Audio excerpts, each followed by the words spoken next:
నేను 2 years back Vellaturu transfer అయ్యానండి. యాక్చువల్గా నాకు ప్రమోషన్ వస్తుందని నేను చెప్పేసి నేను అనుకోలేదు.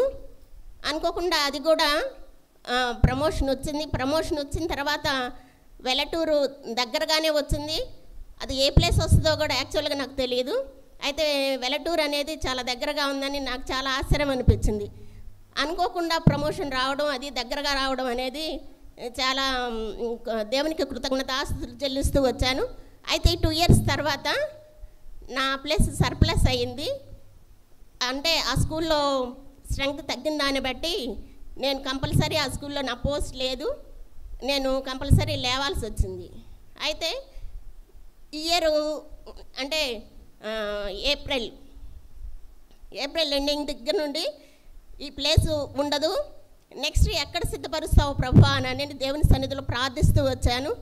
పాస్టర్ గారు అయితే నీకేం కాదక్క, అది మంచి ప్లేస్ వస్తుంది అని నేను చెప్పేసి బలపరుస్తూ వచ్చారు. అయితే దేవుని సన్నిధిలో నేను ఒకటే ప్రార్థన చేస్తూ వచ్చాను.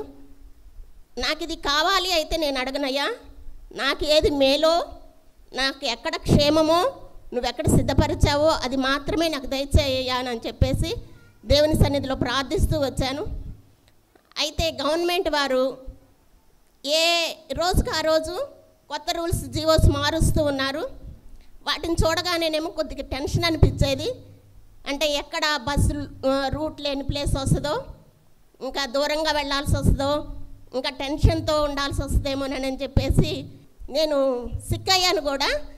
ఈలోపు ఏంటి మెసేజ్లు చూస్తూ ఉంటే నాకు వచ్చే ప్లేసులు ఇంటీరియర్ ప్లేసులు కావచ్చేమో, నేను సర్ప్లస్లో ఉన్నాను కాబట్టి అన్నట్లు అనిపిస్తూ ఉంది. ఆ మెసేజ్లు చూసిన దాన్ని బట్టి కొద్దిగా టెన్షన్తో ఉన్నా. చాలా దుఃఖం అనిపించింది.